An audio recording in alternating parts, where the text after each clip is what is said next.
So now that we have our general areas of shadow placed, it's time to broaden our value scale, tighten this thing up. So of course, I'm going to be blending these patches of shadow because of course, as you can see from our subject, this cloth is smooth. So we want to make sure that we smoothen out those value applications that we applied. This is also going to allow us to push around the pigment, and of course, this is going to give us some of those really delicate shadows without us having to do as much work. So I'm just using a bit of red just to kind of blend things around. And of course, we want to make sure that we control the blending so that when we work on top of it, it's doing what we want it to do. Remember, you can always pull out your eraser if you blended the wrong way or if things got too muddy. But of course, remember, layering is going to be key for these charcoal drawings. You can see that when I'm layering my charcoal pencil on top of those blended areas, I'm able to get variety, not just variety in terms of tone, but variety in terms of clarity. So you can see that I'm focusing on the upper right-hand quadrant of my particular composition here. Again, if you want to start on the left side or the bottom or the top, that's up to you. But I find that it's helpful to kind of take this step-by-step approach when you're doing something like this piece of drapery, because there's a lot going on and it's hard to establish landmarks because we don't really have anatomical terms for a piece of drapery like we do for a human being. So again, you can see that I'm shading and I'm using moderate pressure. Again, I'm varying the direction that I draw in. Again, remember how we used cross contours to kind of create a topographical recording of the subject's surface. You can kind of think of that with your value drawings, right? Try to shade in the direction that the object is flowing, and that'll give you even more depth and even more dimension and movement in your object, or at least the illusion of it. So again, you can see that I'm refining that top edge of that little creased fabric. And of course, I am richening up these shadows here. I'm also adding some contour lines to establish the different layers of fabric that are going on there. I'm not worried too much about the outer edge at this point because, again, I'll be working with the background at the end of this piece. So for now, just focus on establishing, like I said, that full spectrum of value as you see it here.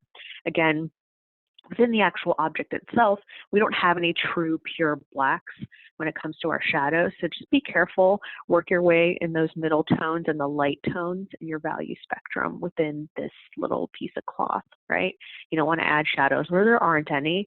So always look back at your actual image or at your actual object in this case, when you're making these moves. Because remember, it's going to be really tempting just to kind of fudge it or to imagine or to kind of project what we think is actually there instead of what's actually existing in front of us. Always revert back to observed reality when you're drawing these things. And it can be tempting to kind of go through the motions with these values because you're just kind of going along, you're shading, you're having a good time, but always look back up and see what exactly is happening in my real object itself, and let that be your guide. Here you can see I've worked my way over to the left side of my composition, which is good. I'm making sure that I notice that those middle shadows that are happening in my drapery, those are very blurry shadows, so I'm making sure that I'm softening up those edges. Again, you don't want hard black outlines around everything because that's not what we actually see here with our contours or absence of such. So again, like we said, working our way around, trying not to get too stuck in one area of the drawing. Remember, you have to finish the whole thing, so it's always good to kind of travel around your composition. Take breaks if you need it, especially with a value drawing, because getting physical distance from your work is a great way to kind of make sure that you're not too close to your object, to make sure that you aren't continuing down a path that is wildly inaccurate because you were too close to notice. So here you can see I'm peppering in some blending as I go. So do that as needed. Again, use the tools that make the most sense for you and that make the most sense for your object. Again, you can see I'm using the sharp end of my pencil as well for certain areas.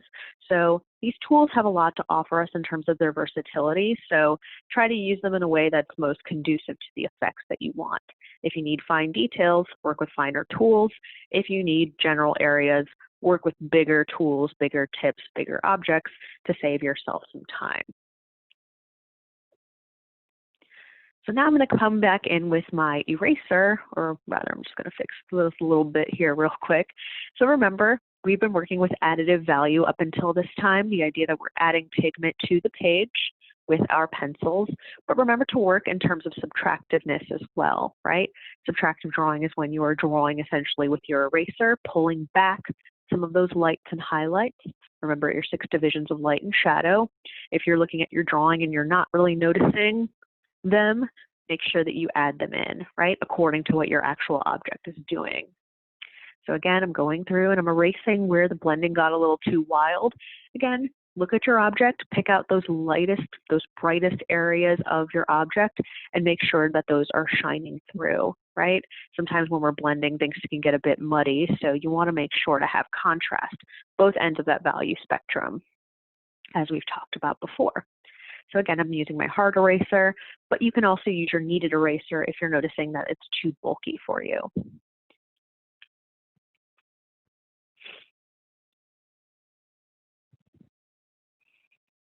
Now I'm going through and just softening some stuff up. Again, different fabrics and different have different surfaces and different edge qualities, right?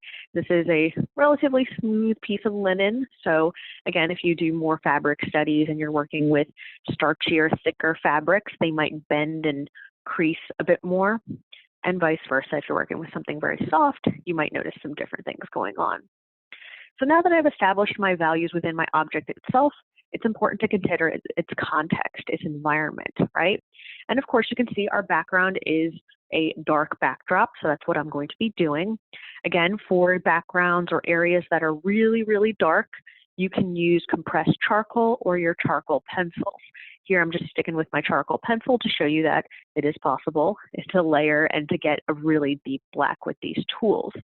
Keep in mind that if you use your vine charcoal in the background, that's a great way to get a nice, soft, smooth, rich gray, but realize that it's not going to get to truly deep black. So if that's what you're going for, use your charcoal pencils or your compressed charcoal for those really dark blacks.